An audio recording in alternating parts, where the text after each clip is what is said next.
Welcome to the Darkest Page podcast. Tonight's tale is Transformation by Mary Shelley. This episode is dedicated to the librarian of the Darkest Page, Alex Smith.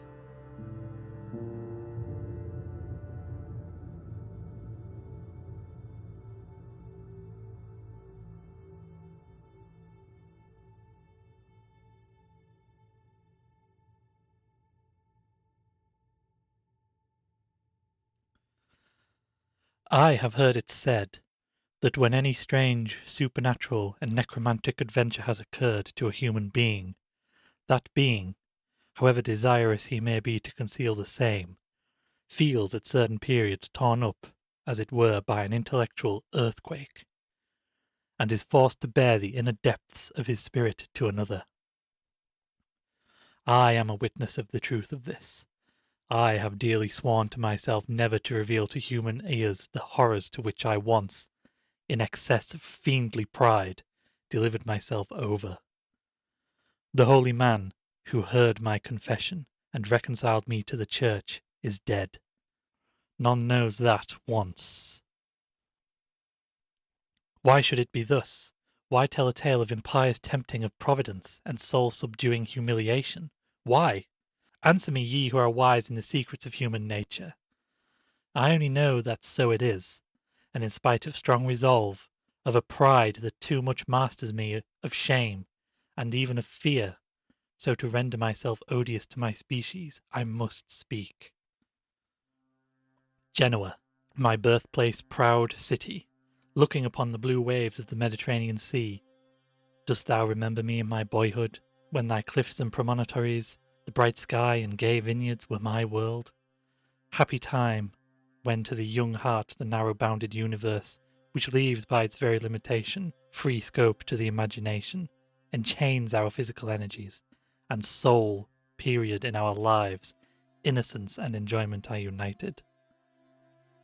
Yet who can look back to childhood and not remember its sorrows and its harrowing fears? I was born with the most imperious, haughty, tameless spirit with which ever mortal was gifted.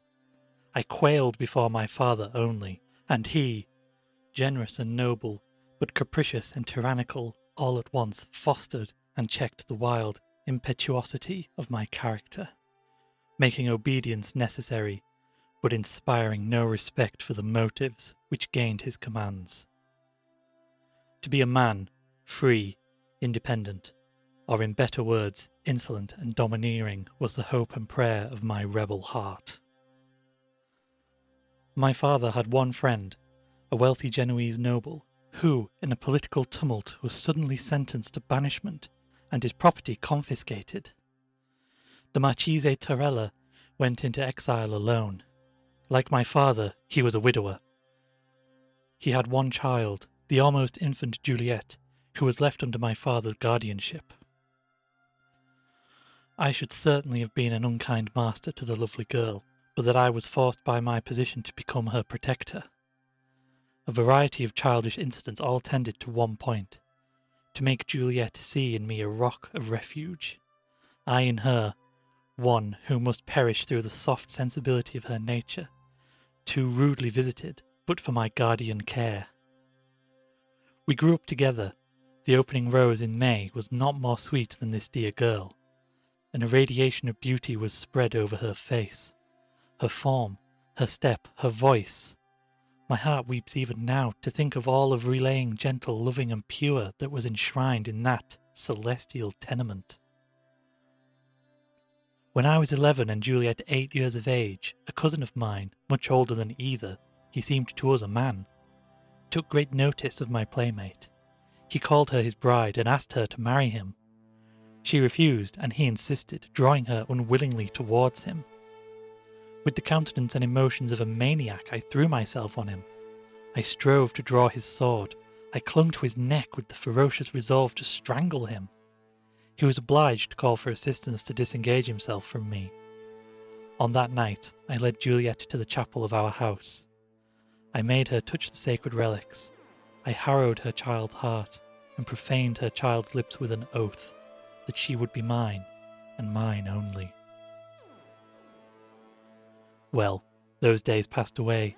Torella returned in a few years and became wealthier and more prosperous than ever. When I was 17, my father died. He had been magnificent to prodigality. Torella rejoiced that my minority would afford an opportunity for repairing my fortunes. Juliet and I had been financed beside my father's deathbed. Torella was to be a second parent to me.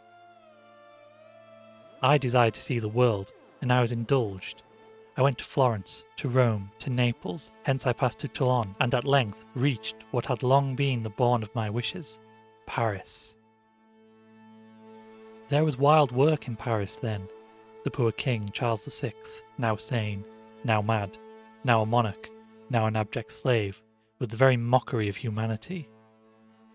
The Queen, the Dauphin, the Duke of Burgundy, alternately friends and foes, now meeting in prodigal feasts, now shedding blood in rivalry, were blind to the miserable state of their country and the dangers that impended over it, and gave themselves wholly up to dissolute enjoyment or savage strife.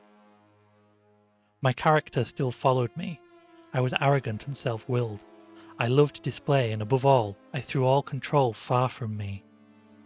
Who could control me in Paris? My young friends were eager to foster passions which furnished them with pleasures. I was deemed handsome. I was master of every knightly accomplishment. I was disconnected with any political party. I grew a favourite with all. My presumption and arrogance were pardoned in one so young. I became a spoiled child. Who could control me? Not the letters and advice of Torella, only strong necessity visiting me in the abhorred shape of an empty purse. But there were means to refill this void. Acre after acre, estate after estate, I sold, my dress, my jewels. My horses and their caparisons were almost unrivalled in gorgeous Paris, while the lands of my inheritance passed into possession of others. The Duke of Orleans was waylaid and murdered by the Duke of Burgundy. Fear and terror possessed all Paris. The Dauphin and the Queen shut themselves up. Every pleasure was suspended. I grew weary of this state of things, and my heart yearned for my boyhood's haunts. I was nearly a beggar, yet still I would go there, claim my bride, and rebuild my fortunes. A few happy ventures as a merchant would make me rich again. Nevertheless, I would not return in humble guise. My last act was to dispose of my remaining estate near Albaro for half its worth, for ready money. Then I dispatched all kinds of artificers, arras, furniture of regal splendour, to fit up the last relic of my inheritance, my palace in Genoa. I lingered a little longer yet, ashamed at the part of the prodigal return which I feared I should play. I sent my horses. One matchless Spanish jennet I dispatched to my promised bride. Its caparisons flamed with jewels and cloth of gold. In every part I caused to be entwined the initials of Juliet and her Guido. My present found favour in hers and in her father's eyes. Still, to return a proclaimed spendthrift, the mark of impertinent wonder, perhaps of scorn, and to encounter singly the reproaches or taunts of my fellow citizens was no alluring prospect. As a shield between me and censure, I invited some few of my most reckless of my comrades to accompany me. Thus I went armed against the world, hiding a rankling feeling, half fear and half penitence, by bravado and an insolent display of satisfied vanity. I arrived in Genoa. I trod the pavement of my ancestral palace. My proud step was no interpreter of my heart, for I deeply felt that, though surrounded by every luxury, I was a beggar. The first step I took in claiming Juliet must widely declare me such. I read contempt or pity in the looks of all. I fancied, so apt is conscience to imagine what it deserves, that rich and poor, young and old, all regarded me with derision. Torella came not near me. No wonder that my second father should expect a son's deference from me in waiting first on him. But galled and stung by a sense of my follies and demerit, I strove to throw the blame on others. We kept nightly orgies in Palazzo Carrega. 2 sleepless, riotous nights followed listless, supine mornings. At the Ave Maria we showed our dainty persons in the streets, scoffing at the sober citizens, casting insolent glances on the shrinking women. Juliet was not among them. No, no. If she had been there, shame would have driven me away, if love had not brought me to her feet. I grew tired of this. Suddenly I paid the Marchese a visit. He was at his villa, one among the many which deck the suburb of San Pietro de Arena. It was the month of May. A month of May in that garden of the world, the blossoms of the fruit trees were fading among thick green foliage. The vines were shooting forth, the ground strewn with the fallen olive blooms. The firefly was in the myrtle hedge. Heaven and earth wore a mantle of surpassing beauty. Torella welcomed me kindly, though seriously, and even his shade of displeasure soon wore away. Some resemblance to my father, some look and tone of youthful ingenuousness, lurking still in spite of my misdeeds, softened the good old man's heart. He sent for his daughter. He presented me to her as her betrothed. The chamber became hallowed by a holy light as she entered. Hers was that cherub look, those large soft eyes, full dimpled cheeks, and mouth of infantine sweetness, that expresses the rare union of happiness and love. Admiration first possessed me. "She is mine," was the second proud emotion, and my lips curled with haughty triumph. I have not been the enfant gâté of the beauties of France not to have learned the art of pleasing the soft heart of women. If towards men I was overbearing, the deference I paid to them was the more in contrast.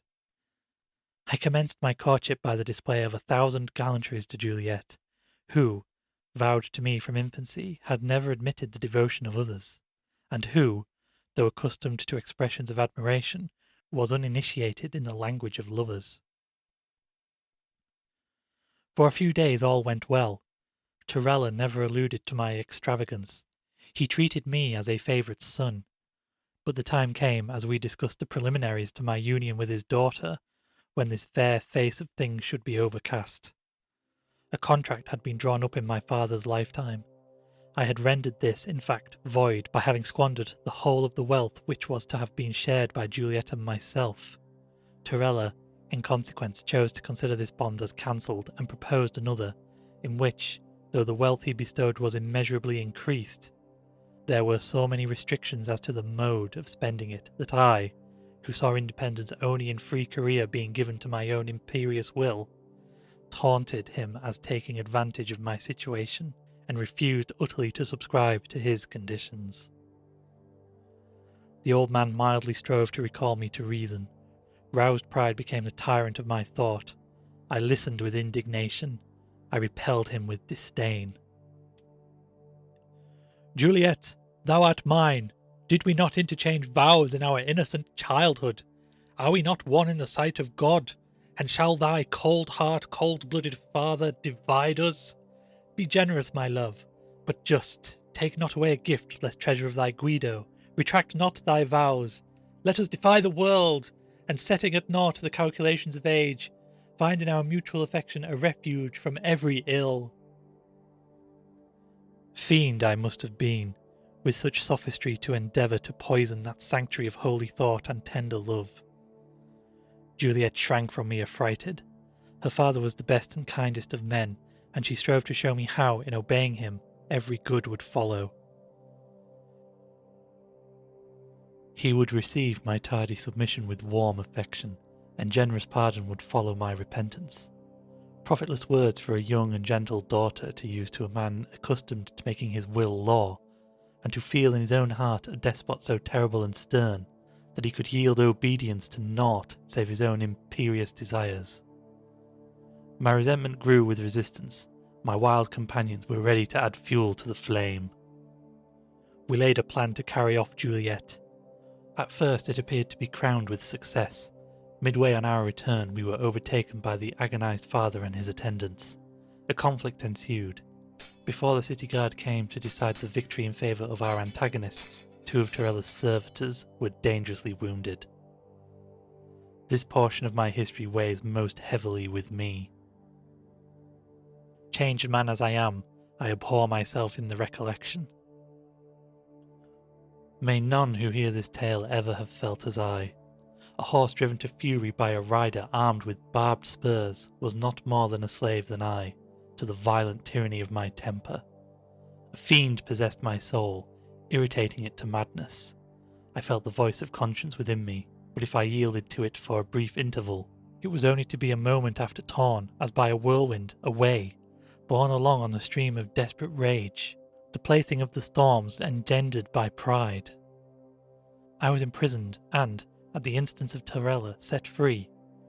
Again I returned to carry off both him and his child to France, which hapless country, then preyed on by freebooters and gangs of lawless soldiery, offered a grateful refuge to a criminal like me. Our plots were discovered. I was sentenced to banishment, and, as my debts were already enormous, my remaining property was put in the hands of commissioners for their payment. Torella again offered his mediation, requiring only my promise not to renew my abortive attempts on himself and his daughter. I spurned his offers, and fancied that I triumphed when I was thrust out from Genoa, a solitary and penniless exile. My companions were gone. They had been dismissed to the city some weeks before, and were already in France. I was alone, friendless, with nor sword at my side nor ducat in my purse. I wandered along the seashore, a whirlwind of passion possessing and tearing my soul. It was as if a live coal had been set burning in my breast. At first I meditated on what I should do. I would join a band of freebooters. Revenge! The word seemed balm to me. I hugged it, caressed it, till like a serpent it stung me. Then again I would abjure and despise Genoa, that little corner of the world. I would return to Paris, where so many of my friends swarmed, where my services would be eagerly accepted, where I would carve out my fortune with my sword, and might, through success, make me paltry birthplace, and the false Torella rue the day when they drove me, a new Coriolanus, from her walls. I would return to Paris, thus on foot, a beggar, and present myself in my poverty to those I had formerly entertained sumptuously. There was gall in the mere thought of it. The reality of things began to dawn upon my mind, bringing despair in its train. For several months I had been a prisoner.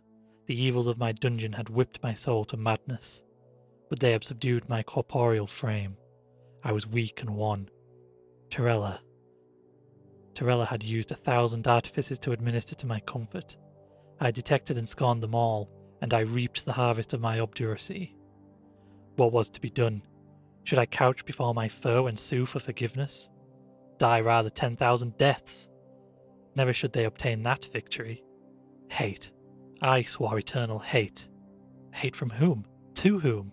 From a wandering outcast to a mighty noble. I and my feelings were nothing to them. Already had they forgotten one so unworthy. And Juliet, her angel face and sylph-like form gleamed among the clouds of my despair with vain beauty.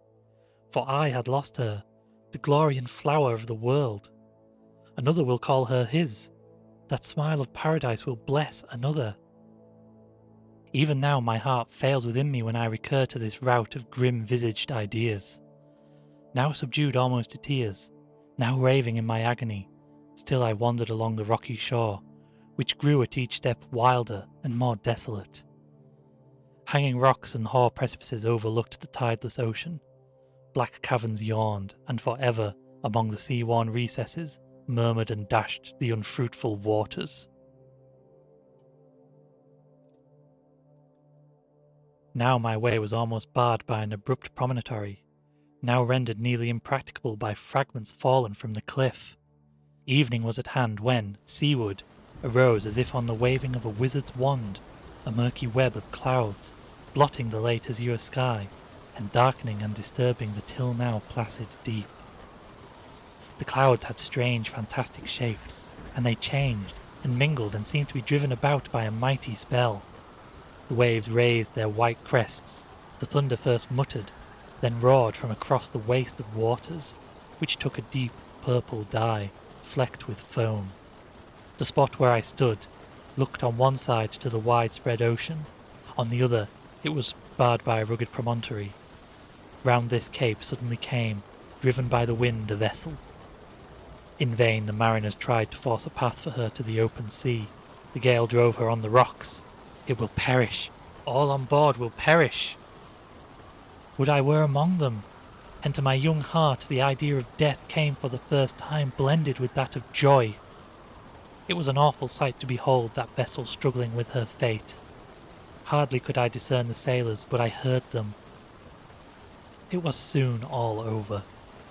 A rock, just covered by the tossing waves and so unperceived, lay in wait for its prey. A crash of thunder broke over my head, at the moment that, with a frightful shock, the skiff dashed upon her unseen enemy. In a brief space of time she went to pieces. There I stood in safety, and there were my fellow creatures, battling how hopelessly with annihilation. Methought I saw them struggling. Too truly did I hear their shrieks, conquering the barking surges in their shrill agony. The dark breakers threw hither and thither the fragments of the wreck. Soon it disappeared. I had been fascinated to gaze till the end. At last I sank on my knees. I covered my face with my hands. I again looked up. Something was floating on the billows towards the shore. It neared and neared. Was that a human form? It grew more distinct, and at last a mighty wave, lifting the whole freight, lodged it upon a rock. A human being bestriding a sea chest. A human being. Yet was it one? Surely never such had existed before. A misshapen dwarf with squinting eyes, distorted features and body deformed, till it became a horror to behold. My blood, lately warming towards a fellow, being so snatched from a watery tomb, froze in my heart. The dwarf got off his chest. He tossed his straight straggling hair from his odious visage. "By Saint Beelzebub!" he exclaimed. "I have been well bested." He looked round and saw me. "Oh, by the fiend, here is another ally of the Mighty One. To what saint did you offer prayers, friend, if not to mine? Yet I remember you not on board." I shrank from the monster and his blasphemy. Again he questioned me, and I muttered some inaudible reply. He continued, "Your voice is drowned by this dissonant roar. What a noise that big ocean makes! Schoolboys bursting from their prisons are not louder than these waves set free to play. They disturb me. I will no more of their ill-timed brawling. Silence, hoary one. Winds avaunt to your homes. Clouds fly to their antipodes and leave our heaven clear." As he spoke, he stretched out his two long lank arms that looked like spiders' claws, and seemed to embrace with them the expanse before him. Was it a miracle? The clouds became broken and fled. The azure sky first peeped out, and then was spread a calm field of blue above us. The stormy gale was exchanged to the softly breathing west. The sea grew calm. The waves dwindled to riplets. "I like obedience, even in these stupid elements," said the dwarf. "How much more in the tameless mind of man? It was a well-got-up storm, you must allow, and all of my own making." It was tempting Providence to interchange talk with this magician, but power, in all its shapes, is venerable to man.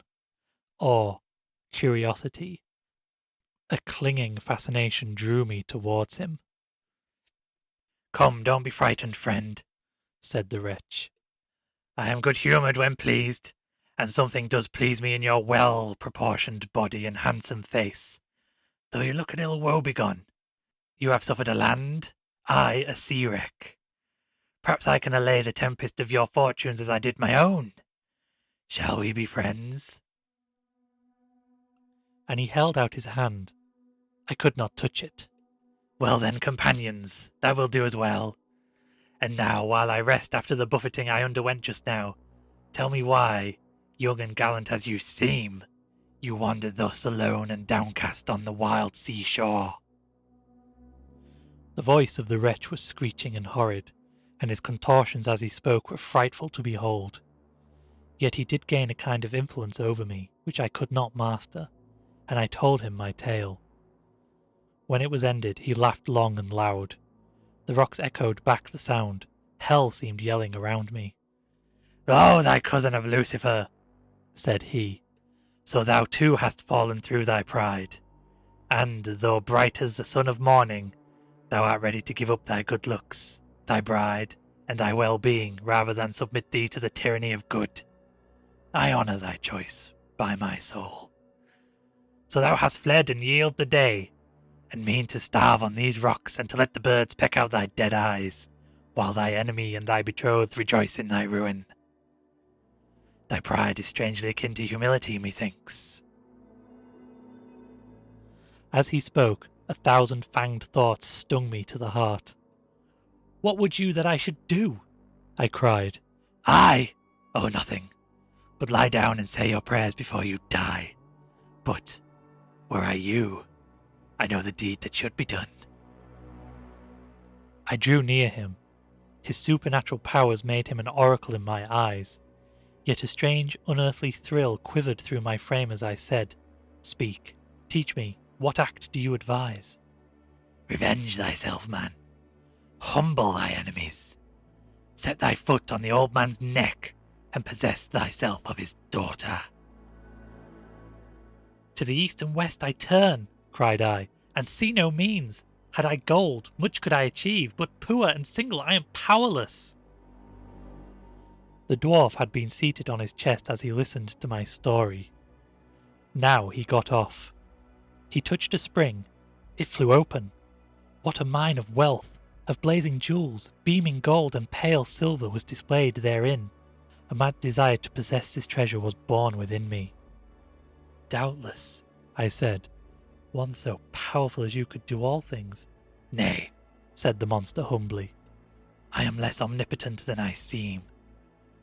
Some things I possess which you may covet, but I would give them all for a small share, or even for a loan of what is yours." "My possessions are at your service," I replied bitterly. "My poverty, my exile, my disgrace, I make a free gift of them all." "Good! I thank you. Add one other thing to your gift, and my treasure is yours." "As nothing is my sole inheritance, what besides nothing would you have?" "Your comely face and well-made limbs."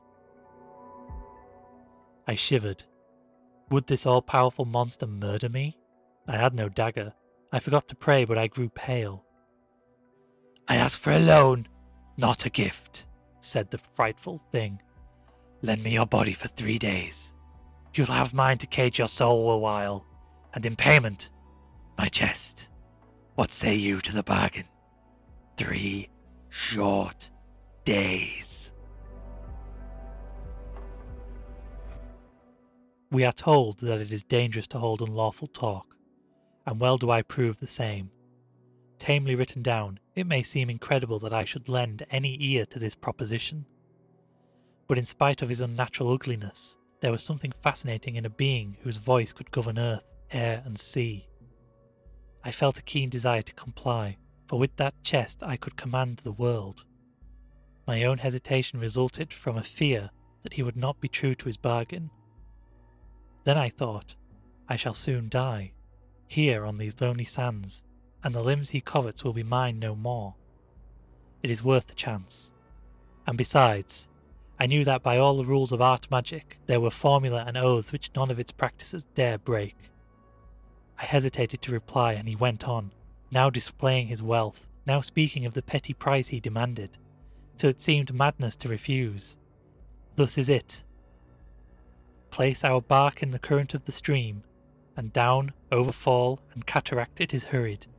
Give up our conduct to the wild torrent of passion, and we are away, we know not whither. He swore many an oath, and I adjured him by many a sacred name, till I saw this wonder of power, this ruler of the elements, shiver like an autumn leaf before my words. And as if the spirit spake unwillingly and perforce within him, at last lie with broken voice, revealed the spell whereby he might be obliged, did he wish to play me false, to render upon the unlawful spoil. Our warm lifeblood must mingle to make and to mar the charm. Enough of this unholy theme. I was persuaded. The thing was done. The morrow dawned upon me as I lay upon the shingles, and I knew not my own shadow as it fell from me. I felt myself changed to a shape of horror, and cursed my easy faith and blind credulity. The chest was there the gold and precious stones for which I had sold the frame of flesh which nature had given me. The sight a little stilled my emotions. 3 days would soon be gone. They did pass. The dwarf had supplied me with plenteous store of food. At first I could hardly walk, so strange and out of joint were all my limbs, and my voice, it was that of the fiend. But I kept silent and turned my face to the sun, that I might not see my shadow, and counted the hours, and ruminated on my future conduct. To bring Torella to my feet, to possess my Juliet in spite of him, all this my wealth could easily achieve. During dark night I slept, and dreamt of the accomplishment of my desires. 2 suns had set, the 3rd dawned. I was agitated, fearful. O expectation, what a frightful thing art thou, when kindled more by fear than hope! How dost thou twist thyself round the heart, torturing its pulsations? How dost thou dart unknown pangs all through our feeble mechanism, now seeming to shiver us like broken glass, to nothingness, now giving us a fresh strength, which can do nothing, and so torments us by a sensation, such as a strong man must feel who cannot break his fetters, though they bend in his grasp. Slowly paced the bright, bright orb up the eastern sky. Long it lingered in the zenith, and still more slowly wandered down the west. It touched the horizon's verge. It was lost. Its glories were on the summits of the cliff. They grew dun and grey. The evening star shone bright. He will soon be here. He came not. By the living heavens, he came not. And night dragged out its weary length, and its decaying age. Day began to grizzle its dark hair, and the sun rose again on the most miserable wretch that ever unbraided its light. 3 days thus I passed. The jewels and the gold, oh, how I abhorred them! Well, I will not blacken these pages with demoniac ravings. All too terrible were the thoughts, the raging tumult of ideas that filled my soul. At the end of that time I slept. I had not before since the 3rd sunset, and I dreamt that I was at Juliet's feet, and she smiled, and then she shrieked, for she saw my transformation, and again she smiled, for still her beautiful lover knelt before her, but it was not I. It was he, the fiend, arrayed in my limbs, speaking with my voice, winning her with my looks of love. I strove to warn her, but my tongue refused its office. I strove to tear him from her, but I was rooted to the ground. I awoke with the agony.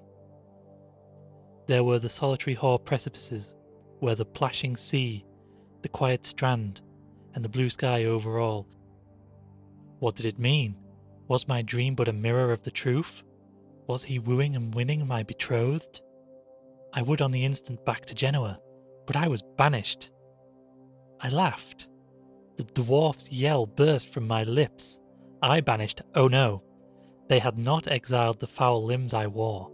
I might with these enter, without fear of incurring the threatened penalty of death, my own, my native city. I began to walk towards Genoa. I was somewhat accustomed to my distorted limbs. None were ever so ill adapted for a straightforward movement. It was with infinite difficulty that I proceeded. Then, too, I desired to avoid all the hamlets strewed here and there on the sea beach, for I was unwilling to make a display of my hideousness. I was not quite sure that, if seen, the mere boys would not stone me to death as I passed for a monster. Some ungentle salutations I did receive from the few peasants or fishermen I chanced to meet, but it was dark night before I approached Genoa. The weather was so balmy and sweet that it struck me that the Marchese and his daughter would very probably have quitted the city for their country retreat.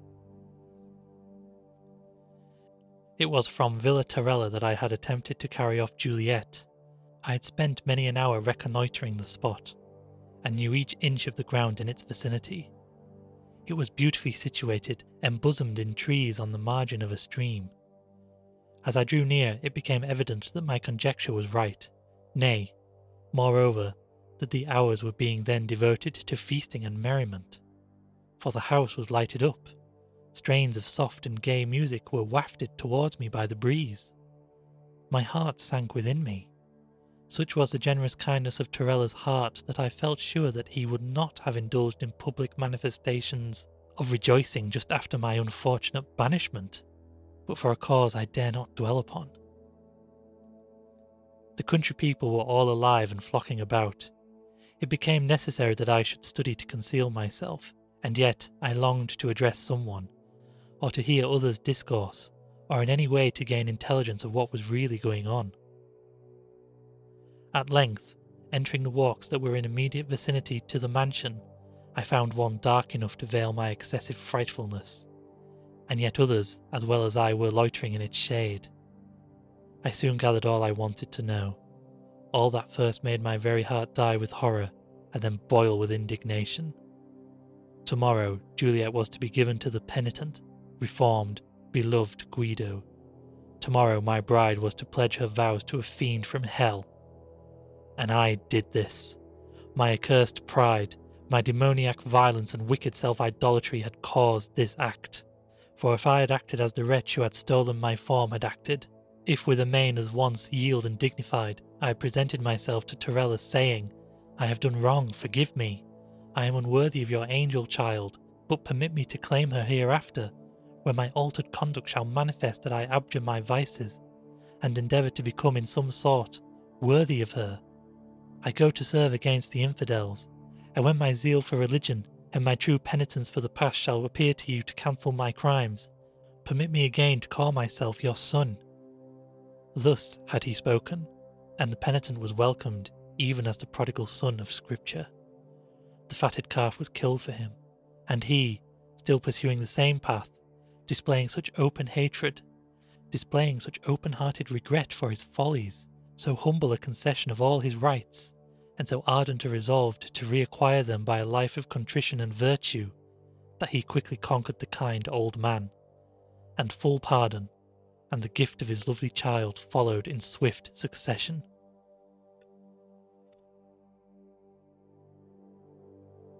Oh, had an angel from paradise whispered to me to act thus! But now, what would be the innocent Juliet's fate? Would God permit the foul union, or some prodigy destroying it, like the dishonoured name of Carrega, with the worst of crimes? Tomorrow at dawn they were to be married. There was but one way to prevent this, to meet mine enemy and to enforce the ratification of our agreement. I felt that this could only be done by a mortal struggle. I had no sword, if indeed my distorted arms could wield a soldier's weapon, but I had a dagger, and in that lay my every hope. There was no time for pondering or balancing nicely the question. I might die in the attempt, but besides, the burning jealousy and despair of my own heart, honour, mere humanity, demanded that I should fall rather than not destroy the machinations of the fiend. The guests departed. The lights began to disappear. It was evident that the inhabitants of the villa were seeking repose. I hid myself among the trees. The garden grew desert. The gates were closed. I wandered around and came under a window. Ah! Well did I know the same. A soft twilight glimmered in the room. The curtains were half withdrawn. It was the temple of innocence and beauty. Its magnificence was tempered, as it were, by the slight disarrangements occasioned by its being dwelt in, and all the objects scattered around displayed the taste of her who hallowed it by her presence. I saw her enter with a quick light step. I saw her approach the window. She drew back the curtain yet further, and looked out into the night. Its breezy freshness played among her ringlets, and wafted them from the transparent marble of her brow. She clasped her hands. She raised her eyes to heaven. I heard her voice. "Guido," she softly murmured, "mine own Guido." And then, as if overcome by fullness of her own heart, she sank on her knees. Her unpraised eyes, her negligent but graceful attitude, the beaming thankfulness that lighted up her face, these are tame words. Heart of mine, thou imaginest ever, though thou canst not portray the celestial beauty of that child of light and love. I heard a step. a quick, firm step along a shady avenue. Soon I saw a cavalier, richly dressed, young, and methought graceful to look on, advance. I hid myself yet closer. The youth approached. He paused beneath the window. She arose, and again looking out she saw him and said, I cannot know. At this distant time I cannot record her terms of soft silver tenderness. To me they were spoken, but they were replied to by him. I will not go, he cried. Here where you have been, where your memory glides like some heaven-visiting ghost, I will pass the long hours till we meet, never, my Juliet, again, day or night, to part. But do thou, my love, retire. The cold morn and fitful breeze will make thy cheek pale, and fill with languor thy love-lighted eyes. Ah, sweetest, could I press one kiss upon them, I could, methinks, repose. And then he approached still nearer, and methought lie was about to clamber into her chamber. I had hesitated, not to terrify her. Now I was no longer master of myself. I rushed forward, I threw myself on him, I tore him away. I cried, "O loathsome foul-shaped wretch!" I need not repeat epithets, all tending, as it appeared, to rail at a person I at present feel so partially for. A shriek rose from Juliet's lips. I neither heard nor saw. I felt only mine enemy, whose throat I grasped, and my dagger's hilt. He struggled, but could not escape. At length, hoarsely, he breathed these words, "Do. Strike home. Destroy this body. You will still live. May your life be long and merry." The descending dagger was arrested at the word, and he, feeling my hold relax, extricated himself and drew his sword. While the uproar in the house, and flying of torches from one room to another, showed that soon we should be separated, and I, oh, far better die, so that he did not survive, I cared not. In the midst of my frenzy there was much calculation. Fall I might, and so that he did not survive, I cared not for the death blow I might deal against myself. While still, therefore, he thought I paused, and while I saw the villainous resolve to take advantage of my hesitation in the sudden thrust he made at me, I threw myself on his sword, and at the same moment plunged my dagger with a true desperate aim in his side. We fell together, rolling over each other, and the tide of blood that flowed from the gaping wound of each mingled on the grass. More I know not. I fainted.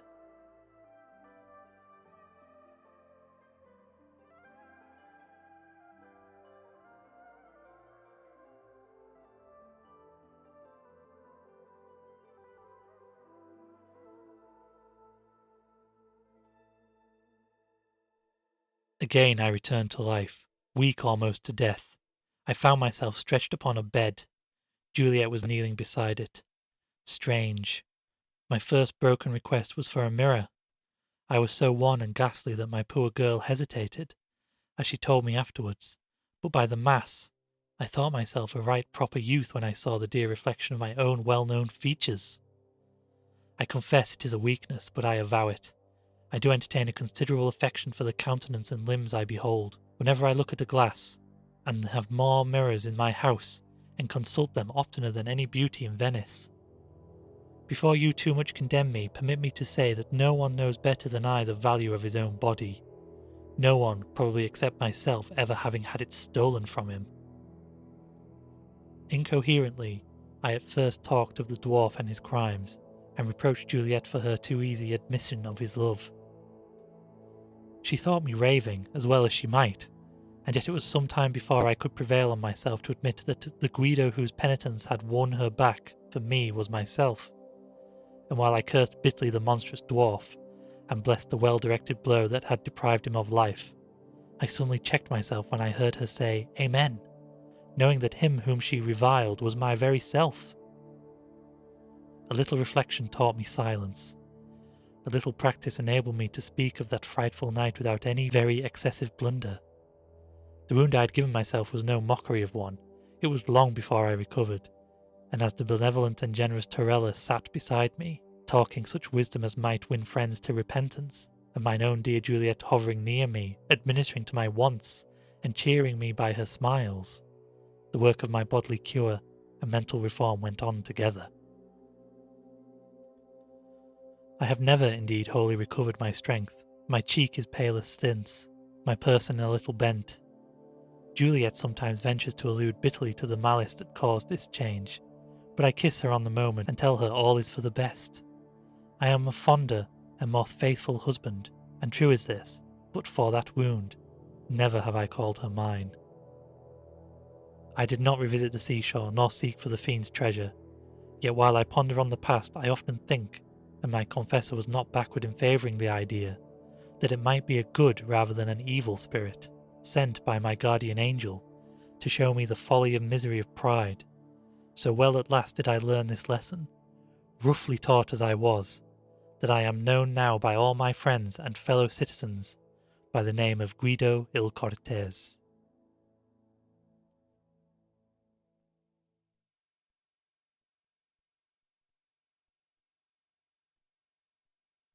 Thank you for listening to the Darkest Page podcast. This has been Transformation by Mary Shelley. This episode was supported by the Librarians of the Darkest Page, Alex Smith and Tonks. To find out how to be involved with the Darkest Page, visit patreon.com/the Darkest Page. I have been your host, and I wish you pleasant dreams.